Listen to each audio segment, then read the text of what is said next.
اللہ اکبر، استغفر اللہ العظیم۔ کبھی نہ سوچا تھا کہ تصویر کا دوسرا رخ اس قدر بھیانک ہو سکتا ہے۔ ملت ٹاؤن فیصل آباد بے لباس خواتین کا معاملہ دیکھا تو درندگی کی انتہا نظر آئی کہ مردوں کے روپ میں بھیڑیے کس قدر بڑھتے جا رہے ہیں۔ ان کو لگام ڈالی جائے، انہیں بے نقاب کیا جائے۔ مگر جب ویڈیو کا دوسرا ورژن سامنے آیا تو حقیقت اس کے بالکل اپوزٹ نکلی کہ یہاں تو بھیڑیے خود خواتین ہیں، یہاں تو درندگی خود خواتین پھیلا رہی ہیں۔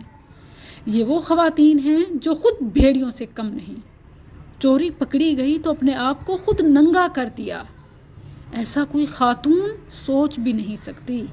یعنی یہ محاورہ سچ ثابت ہوا کہ الٹا چور کوتوال کو ڈانٹے۔ اپنی چوری چھپانے کے لیے یہ ڈرامہ انہیں سکھایا جاتا ہے۔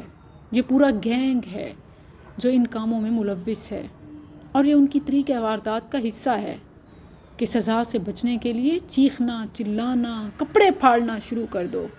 فیمنزم کی آڑ میں چھپنے کی کوشش کرو کہ ہائے میں لٹ گئی۔ اس واقعے نے مجھے بڑا پریشان کر دیا، اور اس حوالے سے میں اپنی سسٹر ڈاکٹر عظمت سے بات کر رہی تھی تو وہ بتانے لگی کہ پچھلے دنوں یہی واقعہ میرے ساتھ پیش آیا ہے۔ گھر کے قریب 7 مارکیٹ میں جانا تھا تو گاڑی نہیں نکالی کہ پبلک ٹرانسپورٹ یوز کر لیتی ہوں۔ پرس اپنے پاؤں میں رکھا اور سامنے بیٹھی پیسنجر خاتون نے اپنے ہینڈ میں وومٹ بیگ پکڑا ہوا تھا، جس نے مجھے اشارہ کیا کہ ذرا پیچھے ہوں، مجھے وومٹ آ رہی ہے۔ اور چونکہ پبلک ٹرانسپورٹ میں وومٹنگ وغیرہ کا سلسلہ چلتا رہتا ہے، بعض خواتین پیسنجرز کے ساتھ یہ ایشو زیادہ ہوتا ہے، تو وہ پیچھے کو ہوئی اپنا گاؤن بچا کے۔ اس خاتون نے باقاعدہ منہ میں وومٹ جیسا کچھ رکھا ہوا تھا۔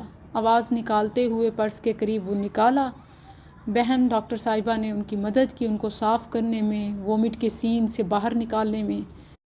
یہ تو جب پوائنٹ ان کا آیا اور یہ اتریں اور شاپنگ کے لیے گئی، اور وہاں انہوں نے پیمنٹ کے لیے جب اندر ہاتھ ڈالا تو پرس کو خالی پایا، تو وہ سارا فلمی سین ان کی آنکھوں کے سامنے گھوم گیا کہ ان کے ساتھ کیا ہوا ہے، اور یہ کیسے کیسے ڈرامے کر کے لوگوں کو اب لوٹا جا رہا ہے۔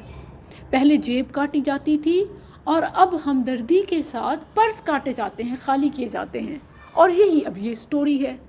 حالانکہ وہ بتا رہی تھیں کہ گاڑی میں نے کنڈکٹر سے ٹکٹ لیتے ہوئے اس کو پیمنٹ کی اور بقایا پرس میں رکھے، اور اب سب کے سب خالی۔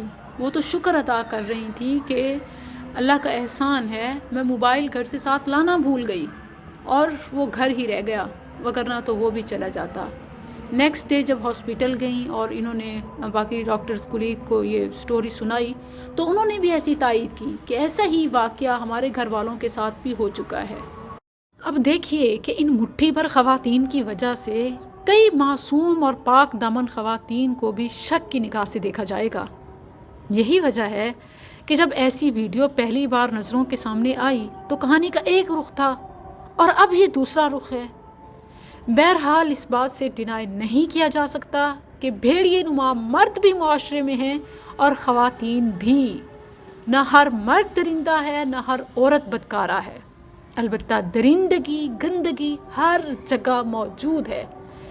اللہ نہ کرے کہ ایسا واقعہ دوبارہ کبھی پیش آئے، شک کی بنیاد پر مردوں کو بھی دھر لیا جائے، یا ایسا چونکہ ہو چکا ہے غلط فہمی کی بنیاد پر عورت کو پروٹیکٹ ہی نہ کیا جائے کہ یہ تو ہیں ہی ڈرامے باز۔ وہ پولیس جنہوں نے وقوعہ پر موجود نامزد ملزمان کو دھرا، ان خواتین کے حوالے سے سخت کارروائی کریں، بڑے سے بڑا ایکشن لیں، تاکہ کوئی